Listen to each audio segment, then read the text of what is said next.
Again, what we did in previous video was good. Like when a person just click here, he tried to register for his information, and when after he register, he could click like for anything.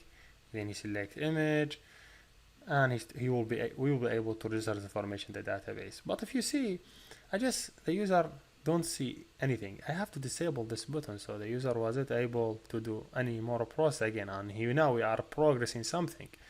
So otherwise you just have to wait for some time until he see load, then he go to the database and check. So this is Rana Ahmed and with a space. So the solution here is not big deal. So you say, okay, where is my button? My button is here. Name it BU. What's the name? It BU register. Okay. What I will do just, where is the register part? Here is it. From where we will start processing the image. We'll start processing the image from when someone click on the button. So here we will start.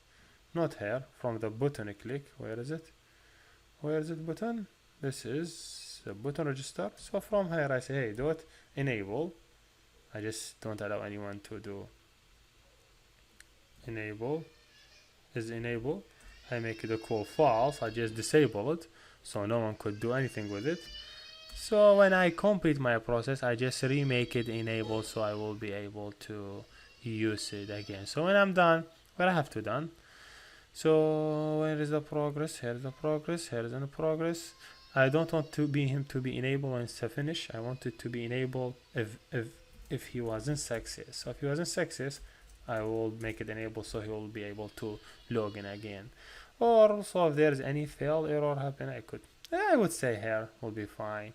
So now if I just run it, so the button should be disabled when we are progressing. Yes, here I am. If I just click register now, if I just click Lali,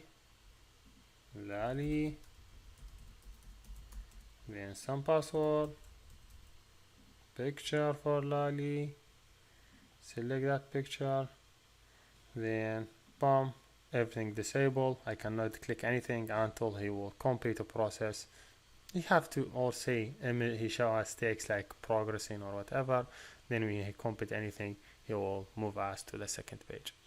Which is something like interesting. You have to do it to make the user understand what you are doing. So here we done. Thank you for watching. See you.